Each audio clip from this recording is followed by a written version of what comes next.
The family's camping adventure. One sunny morning, Mum, Dad, Ben, and Tess piled into their trusty van, ready for an exciting family camping trip deep in the heart of the forest. This was a new experience for Sam and Pam, who had never been camping before, but they were eager to explore the great outdoors. The adventure was about to begin. As they reached their destination, Dad, always the nature enthusiast, quickly scouted the area to find the perfect spot to set up camp. "Ah, this is perfect," he declared with a satisfied grin. "There's nothing quite like being surrounded by nature, breathing in the fresh air, and feeling the freedom of the open woods," he continued, clearly delighted.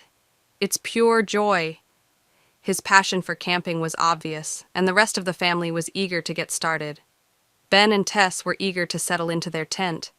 As soon as they were inside, they could hear the soft hoots of an owl in the distance. "Twit-twoo! Twit-twoo!" they both mimicked, laughing and enjoying the echo of their owl calls. Tess, always up for some fun, joined in enthusiastically, but Mum wasn't as amused by the constant owl imitations.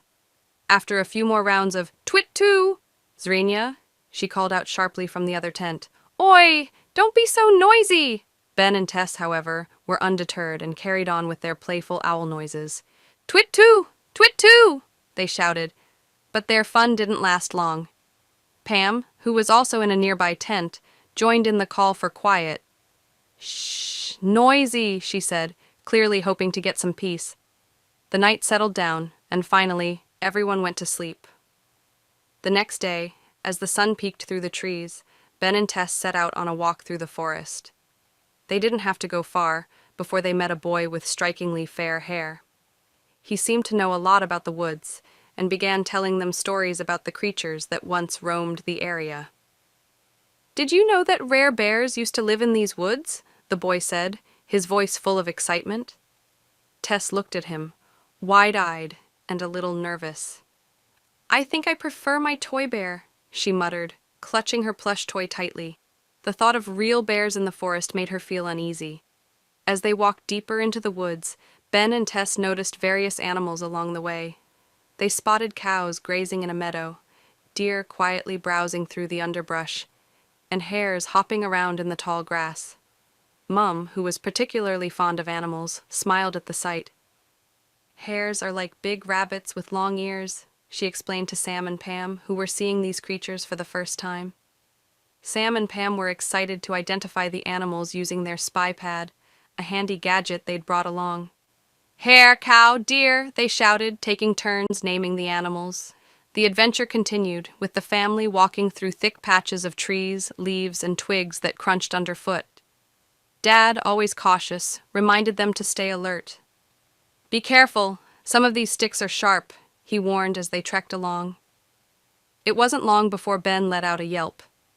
"Ouch!" he exclaimed, clutching his ear. He had accidentally brushed against a sharp stick. Dad, ever prepared, quickly dug out some ointment from the first aid kit. "This will cure you," he said, carefully applying it to Ben's ear. "Are you sure?" Ben asked, still rubbing his sore ear, but Dad was confident. "Trust me, it's all part of the adventure," he said with a reassuring smile. That evening, after a long day of exploration, it was time to wind down. "Go to sleep now, everyone," Dad instructed as the stars began to twinkle in the sky above. The family settled into their tents, and for a while, everything was quiet. But then, they all heard a strange noise, a rustling sound in the bushes, followed by a deep grunt. Mum, Dad, Ben, and Tess peeked cautiously out of their tents. In the moonlight, they could just make out the shape of a wild pig wandering near their camp. It had a shaggy coat of brown fur and a long, snout-like nose. The family watched in stunned silence as it snuffled around. "Get away from here!" Mum shouted, her voice sharp and commanding. The wild pig, startled by the noise, turned and lumbered off into the darkness. The family stayed awake for a while longer, making sure the wild pig didn't come back. Once they were certain it was gone, they all breathed a sigh of relief. Despite the scare, the day had been filled with so much joy and wonder that no one could feel scared for long. On the drive home the next morning, Tess was the first to speak. "What a great camping adventure!" she said, her face glowing with excitement. Nature is so much fun, that's for sure. Ben, still rubbing his ear but smiling nonetheless, added, "Thanks, Mum and Dad, for this amazing adventure." Even though he had a little sore spot on his ear, the memories of their time in the forest were more than enough to make up for it. And so, the family say